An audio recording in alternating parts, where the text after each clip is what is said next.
I'm going to read you a verse that my mom used to read over me so many times. In Isaiah 41, verse 10, it says, "Fear not, for I am with you. Be not dismayed, for I am your God. I will strengthen you. I will help you. I will uphold you with my righteous right hand." Y'all, I love that verse so much. What a promise that is. But I have to say, I used to not see this verse as a promise. I used to see this verse like as a command.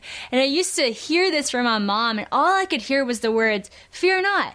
Don't be afraid." And isn't that kind of like the worst thing to hear whenever you're afraid? It's like you're so afraid, you're feeling so anxious, and then all of a sudden someone comes up to you and they're like, "Don't be afraid." And you're like, "Cool, I wish I could not be afraid." But the fact of the matter is, I am afraid. I used to struggle with anxiety pretty bad, and that's why my mom would read this verse over me. And what I realized later in life is that my mom, when she read this verse over me, I was just listening with the ears to hear the wrong thing. All I was hearing was, "Do not fear." But what I wasn't hearing was the promise behind that God is with me. You see, it says, "Do not fear, for I am with you. Be not dismayed, for I am your God. I will strengthen you. I will help you. I will uphold you on my righteous right hand." You see, the reason why we don't have to be afraid is because God is who he is.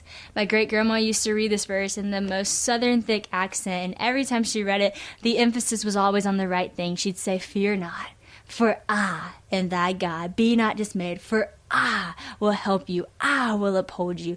And it would always remind me that, hey, you know what? I might be afraid, but I don't have to be, because God is bigger than my fears.